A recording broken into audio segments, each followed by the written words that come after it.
Hello guys, আসসালামু আলাইকুম। কেমন আছেন সবাই? আশা করছি অনেক ভালো আছেন। সবাইকে আরেকবার আমন্ত্রণ জানাচ্ছি চ্যানেলের ব্র্যান্ড নিউ আরেকটি ভিডিওতে। বন্ধুরা, আজকের এই ভিডিওতে থাকছে একটা ইন্টারেস্টিং ফোনের রিভিউ, আর সেটা হচ্ছে Motorola G31 এই ফোনটি। বন্ধুরা, এই ফোনটি অলমোস্ট 6 মাস আগে বাংলাদেশ মার্কেটে অফিসিয়ালি লঞ্চ হয়েছিল। বন্ধুরা, ওই সময় এই ফোনটি 128GB র্যাম ভেরিয়েন্টের অফিসিয়াল প্রাইস নির্ধারণ করা হয়েছিল 23,999 টাকা। আর এই ফোনটি এখন বর্তমান বাজারে 128GB র্যাম ভেরিয়েন্টের অফিসিয়াল প্রাইস হচ্ছে মাত্র 18,800 টাকা। যদি আপনি দারাজ অনলাইন শপ থেকে আপনারা কিনেন তাহলে এই 18,800 টাকার মধ্যে পেয়ে যাবেন। আর বন্ধুরা, আপনারা যদি এই ফোনটি মোটরোলার অফিসিয়াল আউটলেট থেকে এই ফোনটি কিনেন তাহলে আপনারা পেয়ে যাবেন সর্বনিম্ন 3,000 থেকে সর্বোচ্চ 10,000 টাকার মধ্যে যে কোনো একটা ডিসকাউন্ট অফার পাবেন। সো এই বিষয়টা খুবই ইন্টারেস্টিং আর বেশ লাভজনকও। বন্ধুরা, এটা কিন্তু একটা বিশাল ডিসকাউন্ট। আপনার যদি লাক ফেভার করে তাহলে আপনি 10,000 টাকা পর্যন্ত ডিসকাউন্ট পেয়ে যেতে পারেন। সো বন্ধুরা, এই ইন্টারেস্টিং বিষয়টি আপনাদের মধ্যে শেয়ার করার জন্য চলে আসছি এই নতুন ভিডিওটি নিয়ে। সো বন্ধুরা, এবার কথা হচ্ছে এই ফোনটি এই প্রাইস পয়েন্টটা আপনার জন্য কেমন হবে, ফোনটি আসলে কেনা ঠিক হবে কিনা, এবং কিনলে আপনার জন্য ভ্যালু ফর মানি ডিভাইস হবে কিনা, এই সব বিষয়গুলো নিয়ে আজকের এই ভিডিওতে কথা বলবো, এবং সেই সাথে কথা বলবো এই ফোনটির ফুল স্পেসিফিকেশন নিয়ে। সো চলুন ভিডিওটি শুরু করা যাক। বন্ধুরা, ফোনটির আউটলুক আপনারা যদি লক্ষ্য করেন তাহলে আপনারা দেখবেন এই ফোনটির থিকনেস আছে 8.6 মিলিমিটার এবং ওজন আছে 181 গ্রাম।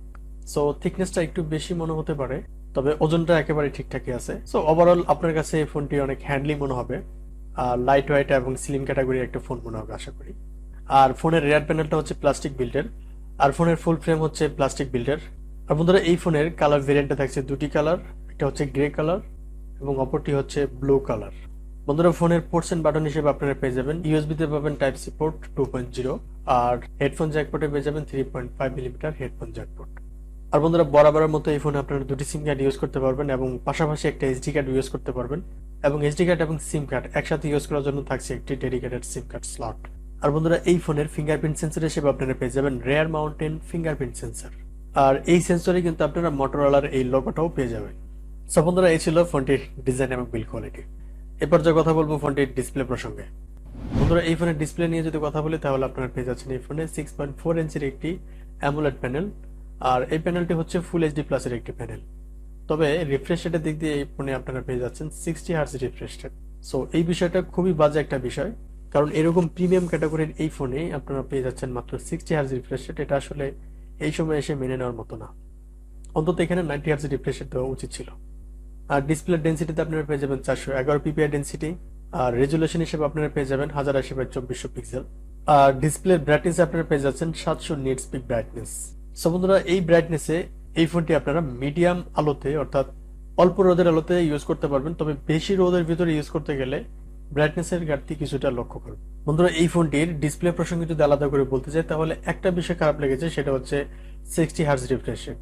এখানে হাই রিফ্রেশ রেট দেওয়াটা অবশ্যই উচিত ছিল, কারণ বাজেট বিবেচনায় এখানে 60 হার্জ রিফ্রেশ রেটটা একেবারেই বেমানান।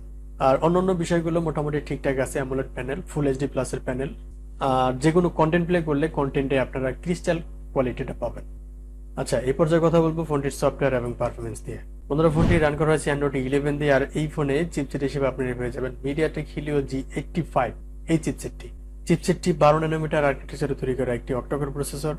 বন্ধুরা, এই চিপসেটের পারফরমেন্স কিন্তু খুবই দুর্দান্ত, কারণ আপনি যদি কোয়ালকম স্ন্যাপড্রাগন 680 এর সাথে এই চিপসেটটি নিয়ে যদি কম্পেয়ার করেন তাহলে কিন্তু কোয়ালকম স্ন্যাপড্রাগন 680 থেকে এই চিপসেটটা একটু এগিয়ে থাকবে। আর যদি আপনি কোয়ালকম স্ন্যাপড্রাগন 695 এর সাথে তুলনা করেন তাহলে হয়তো কিছুটা পিছিয়ে থাকবে, অর্থাৎ কোয়ালকম স্ন্যাপড্রাগন 680 এবং 95 এর মাঝামাঝি আপনি একটা পারফরমেন্স পেয়ে যাবেন। সো সেই ক্ষেত্রে আপনারা এই ফোন দিয়ে হাই গ্রাফিক্সের গেমগুলো আপনারা অনায়াসে খেলতে পারবেন। ফ্রি ফায়ার, পাবজির মতো যে হাই লেভেলের হাই গ্রাফিক্সের যে গেমগুলো আছে সেগুলো আপনারা অনায়াসে খেলতে পারবেন, সেক্ষেত্রে তেমন একটা ল্যাগ বা ফ্রেম ড্রপ হবে না। আচ্ছা, এই ফোনের ইউজারদের থেকে একটা কমপ্লেন আসছে, সেটা হচ্ছে এই ফোনের হাই গ্রাফিক্সের যে গেমগুলো আছে সেগুলো যদি একটু গেমিং করা হয় একটু লং টাইম, তাহলে সেক্ষেত্রে নাকি এই ফোনটা কিছুটা গরম হয়। তবে এই বিষয়টা আসলে তেমন একটা ম্যাটার করে না, it's not a big deal. So overall এই ফোনের চিপসেটের পারফরমেন্স খুবই ভালো পাবেন। যারা একটু গেমিং পছন্দ করেন তারা এই বাজেটের মধ্যে এই ফোনটি আপনারা চুজ করতে পারেন। ফোনের স্টোরেজ ভেরিয়েন্ট থাকছে দুটি, সেটা হচ্ছে 464 এবং 6128GB। সো বন্ধুরা, এই পর্যায়ে কথা বলবো ফোনটির ক্যামেরা প্রসঙ্গে। বন্ধুরা, এই ফোনের রিয়ার আপনারা 3টি ক্যামেরা পেয়ে যাচ্ছেন, যার মেইন সেন্সরে পাচ্ছেন 50 মেগাপিক্সেলের একটি ওয়াইড সেন্সর যা f1.8 অ্যাপারচার, আর সেকেন্ড ক্যামেরা হিসেবে আপনারা পেয়ে যাচ্ছেন 8 মেগাপিক্সেলের একটি আলট্রা ওয়াইড সেন্সর যা f2.2 অ্যাপারচার, এবং থার্ড ক্যামেরা হিসেবে আপনারা পেয়ে যাচ্ছেন 2 মেগাপিক্সেলের একটি ম্যাক্রো সেন্সর যা f2.4 অ্যাপারচার। আচ্ছা, এই ফোনের ক্যামেরা প্রসঙ্গে যদি আলাদা করে কিছু বলতে যাই তাহলে এই বাজেটে অর্থাৎ 18,000 টাকা বাজেটে আপনারা 8 মেগাপিক্সেলের আলট্রা ওয়াইড সেন্সর পেয়ে যাচ্ছেন। এর চেয়ে বেশি আর কি চান? যেখানে কিনা আপনি 20 থেকে 25,000 টাকা বাজেটের মধ্যে অন্য ব্র্যান্ডের ফোনে এই আলট্রা ওয়াইড সেন্সরটা পাবেন না। সো বন্ধুরা, এই ফোনটি ক্যামেরা সেকশনে কিন্তু আরো এক ধাপ এগিয়ে রইল। বন্ধুরা, এই ফোনের মেন শুটারের কিছু ফটো আপনাদের মধ্যে শেয়ার করলাম, একটু দেখে নিন।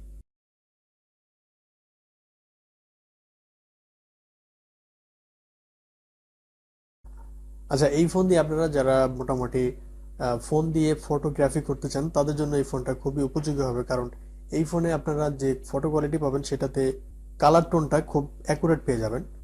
এই সেন্সরের ফটোতে কালার বুস্ট হচ্ছে না, একেবারে ন্যাচারাল। যে অবজেক্টের ছবিটা তুলবেন সেটা একদম ন্যাচারাল মনে হবে, কোনোরকম কালার বুস্টিং হবে না। সো এটা যারা ফটোগ্রাফি করে থাকেন তাদের জন্য এটা খুবই খুবই কার্যকরী একটি সেন্সর। আর বন্ধুরা, এই ফোনের ব্যাক ক্যামেরা দিয়ে সর্বোচ্চ 1080p 30fps পর্যন্ত শুট করতে পারবেন।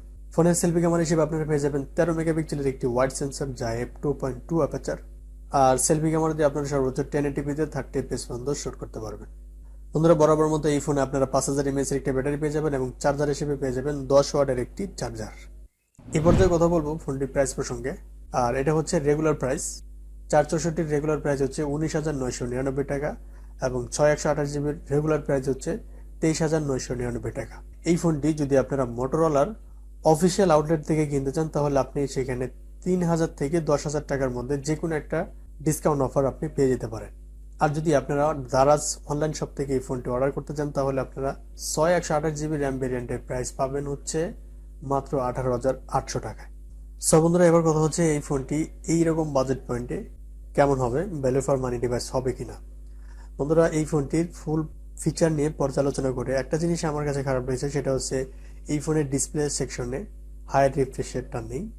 আর বাকি বিষয়গুলো বরাবর মতো ভালোই ছিল। ফোনের ক্যামেরা সেকশন, সফটওয়্যার সেকশন এবং ব্যাটারি সেকশন বরাবরের মতো ঠিকঠাকই ছিল। সো বন্ধুরা, এই ফোনটি যদি আপনি এই বাজেটে নিয়ে নেন তাহলে আপনার জন্য এই ফোনটি ভ্যালু ফর মানি ডিভাইসই হবে। সো আজকের মতো এই পর্যন্তই, দেখা হবে পরবর্তী কোনো ভিডিওতে। সে পর্যন্ত ভালো থাকবেন। আর বন্ধুরা, ভিডিওটি যদি ভালো লাগে অবশ্যই একটা লাইক করুন, আর চ্যানেলে নতুন হয়ে থাকলে চ্যানেলটি অবশ্যই সাবস্ক্রাইব করে পাশে থাকা বেল আইকনটি বাজিয়ে দিন। আর বন্ধুরা, যারা অলরেডি সাবস্ক্রাইব করেছেন তাদেরকে অসংখ্য ধন্যবাদ। আসসালামু আলাইকুম রহমতুল্লাহ। আল্লাহ হাফেজ।